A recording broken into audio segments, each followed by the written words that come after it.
Salut les gens, bienvenue sur la chaîne All Passion et bienvenue dans le Sud. Alors aujourd'hui une petite vidéo très rapide pour te montrer les améliorations que j'ai effectuées sur cette Creality K1. Parce que comme tu le sais, je suis enchanté de tout de cette petite machine, sauf pour le support de bobine qui se trouve à l'arrière et le capteur de fin de filament également. Et moi, comme tu peux le voir, sur mon plan de travail, il faut faire de la gymnastique pour pouvoir insérer non seulement la bobine sur son support et ensuite enfiler le filament dans le capteur de fin de filament.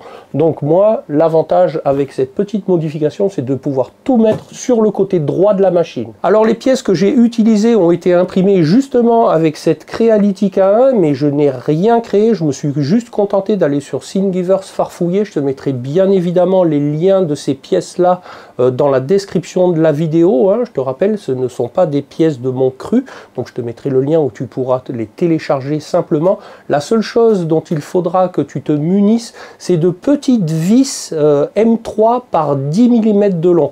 Alors tête fraisée ou tête légèrement bombée, moi c'est ce que j'avais dans mon stock de vis, c'est ce que j'ai utilisé. Sinon rien de bien compliqué pour effectuer cette modif et pas d'outillage particulier. Uniquement un jeu de petites BTR pour dévisser les vis présentes qu'il va falloir ôter pour mettre les autres qu'il faudra que tu te procures à la place. Il n'y a que pour le raccordement du capteur de fin de filament sur le côté de la machine qu'il faudra aller chercher un peu du mou dans le câble, parce qu'actuellement il se situe à l'arrière. Il faudra aller chercher un peu du mou sous la machine, donc il faudra mettre la machine sur le côté, dévisser les vis de la plaque en dessous qui protège l'accès à la carte mère et à l'alimentation pour aller couper un riselant, gagner un petit peu de mou sur ce câble là et remettre un petit riselant propre. Rien de bien compliqué encore. Tu vas voir, je vais te montrer tout ça en vidéo, mais ça permet de pouvoir raccorder le capteur de fin de filament sur le côté facilement. Et enfin, dernière petite amélioration rapide que je vais te montrer aussi, c'est que j'ai enfin reçu la petite caméra qui te permet de faire soit des timelapses, soit de surveiller ton imprimante à distance, qui s'installe, tout est prévu chez Creality, ici dans le coin intérieur droit de la machine, là, dans l'angle,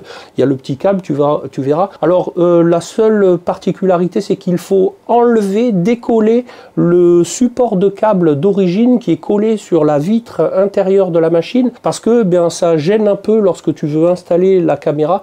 Donc ce support là, encore une fois rien de compliqué, mais il est collé à la colle chaude, donc il faut insister un peu pour l'enlever.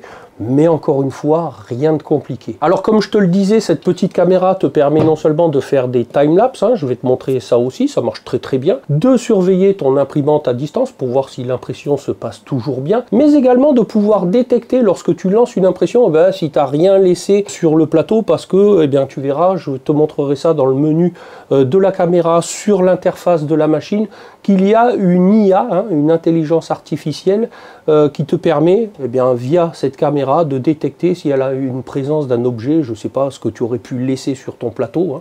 On ne sait jamais, ça pourrait peut-être arriver, mais en tout cas, ça t'arrêtera l'impression si ça détecte une présence de quelque chose qui ne devrait pas y être. Alors je ne vais pas te montrer l'impression des pièces pour le déplacement du support de bobine et du support du capteur de fin de filament, parce qu'il te suffira d'aller les télécharger et de les imprimer. Je vais me contenter de te montrer comment on les monte, comment on les assemble et le fonctionnement par la suite, ainsi que cette petite caméra. Allez, c'est parti!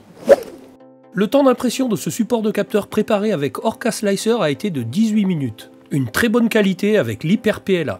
Je commence donc par mettre les deux écrous dans les logements prévus pour les rendre prisonniers. Je me sers d'une petite pince pour les insérer en force et ensuite des vis en serrant pour bien les positionner au fond des puits.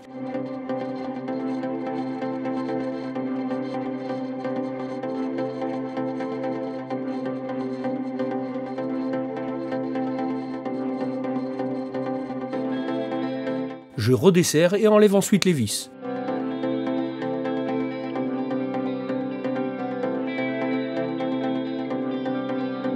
J'ai ensuite lancé l'impression du support de bobine qui s'est effectué en 38 minutes, toujours avec un super rendu d'impression. Le créateur de cette pièce a prévu une goupille libre permettant de loger un morceau de tube de PTFE allant jusqu'au capteur de fin de filament pour ceux qui ne souhaiteraient pas le déplacer. Comme je le déplace personnellement, je ne m'en servirai pas.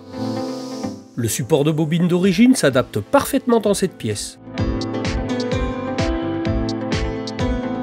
Il est temps de passer au montage sur la machine. On commence par déconnecter délicatement le capteur de fin de filament, d'enlever le bloqueur de tube PTFE, de retirer le PTFE en appuyant sur le raccord rapide et de dévisser les deux pièces constituant le capteur. On récupérera uniquement ces deux vis longues qui serviront à le refixer sur le nouveau support.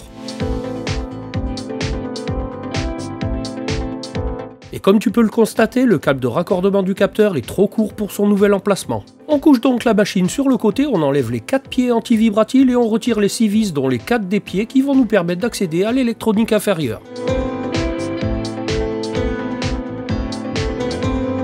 En bougeant le câble du capteur, on peut le repérer facilement et il porte d'ailleurs une étiquette intitulée filament au niveau de la carte mère. Il suffit de le libérer en coupant les riselants d'origine et en replaçant des nouveaux sur les autres câbles.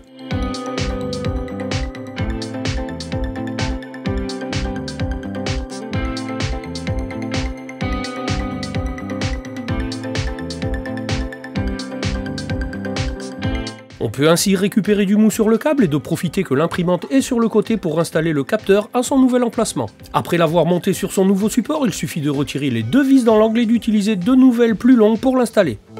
De le raccorder et de retirer le mou en trop à l'intérieur de la machine et de le refixer aux autres avec un nouveau riselant pour ne pas prendre le risque qu'il aille toucher quelque chose.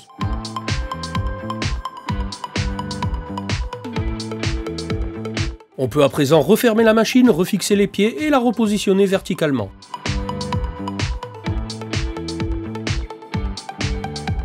Replacer le tube PTFE ainsi que le bloqueur de raccord et passer à présent au montage du support de bobine.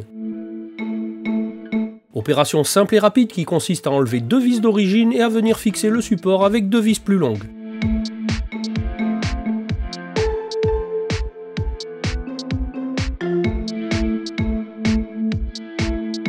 On vient ensuite clipser d'un quart de tour le support de bobine d'origine. C'est terminé. Dernière petite vérification en repositionnant le capot supérieur et ça ne pose aucun problème si tu as suivi ma recommandation lors de ma review sur cette machine qui t'invitait à sortir le PTFE de la chaîne porte-câble. On passe maintenant à l'installation de la caméra et pour ça on commence par délivrer le câble de son support provisoire, support qu'il faut enlever en insistant fortement car il est bien collé sur la vitre.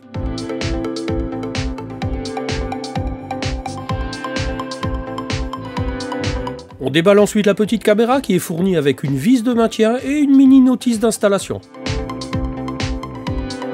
Caméra qui, comme tu peux le voir, est équipée de sa broche de raccordement, déjà inclinée et solidaire de son support qu'on doit juste mettre en place. Il suffit donc de la raccorder au câble prévu, qui est d'ailleurs étiqueté caméra, et de la glisser sur le support haut de la vis sans fin. Le support de cette petite caméra possède d'ailleurs un pion qui doit s'insérer parfaitement dans le logement prévu sur la machine. Il n'y a plus qu'ensuite à mettre la petite vis de fixation fournie. Passons maintenant au paramétrage. On se rend tout d'abord dans le menu paramètres et on vérifie avec l'absence de petits points rouges qu'on possède bien la dernière version de firmware de la machine.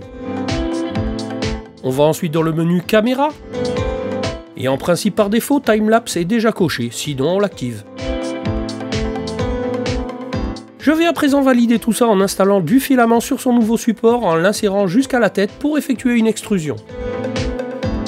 Je peux à présent vérifier le bon fonctionnement de la caméra par exemple dans Orca Slicer qui le permet, mais aussi sur une page d'un navigateur web en rentrant l'adresse IP de la machine. Je te rappelle que je t'ai déjà expliqué comment faire dans la vidéo review de cette machine.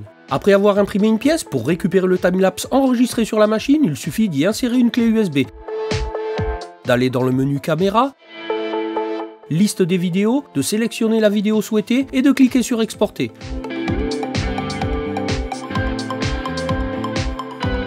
Une fois transféré sur la clé USB, on peut visionner l'enregistrement sur un ordinateur.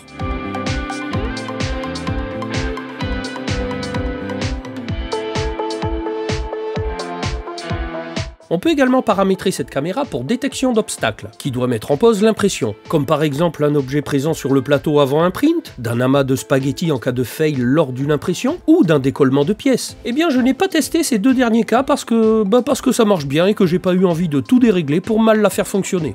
Je me suis donc juste contenté de poser un benchy sur le plateau et de lancer un print pour voir si ça marchait.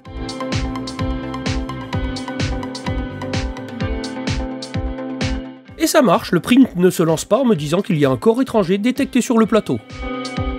Bon et ben voilà les gens, et ben j'espère que tu auras trouvé utile une nouvelle fois cette petite vidéo et que si tu possèdes cette petite imprimante, et ben ça pourra aussi te donner des idées pour l'améliorer, ou si tu es dans le même cas de figure que moi à devoir faire de la gymnastique pour aller mettre ta bobine derrière et l'insérer dans le capteur de fin de filament, et ben tu vois qu'il existe des solutions faciles à mettre en œuvre et que ça pourra éventuellement te rendre service. Alors si tu as apprécié le contenu de cette vidéo, ben, comme d'habitude je compte sur toi pour me le témoigner, à me le dire dans les commentaires et à partager celle-ci sur tous tes réseaux, que tu peux t'abonner à la chaîne si ce n'est pas déjà fait, et surtout d'activer la petite cloche avec toutes les notifications si tu veux être informé de la sortie de mes prochaines vidéos, que tu peux toujours aller checker les anciennes, tu pourras trouver ça utile, divertissant, enrichissant, et moi je te dis à bientôt pour une prochaine vidéo. Allez, salut les gens!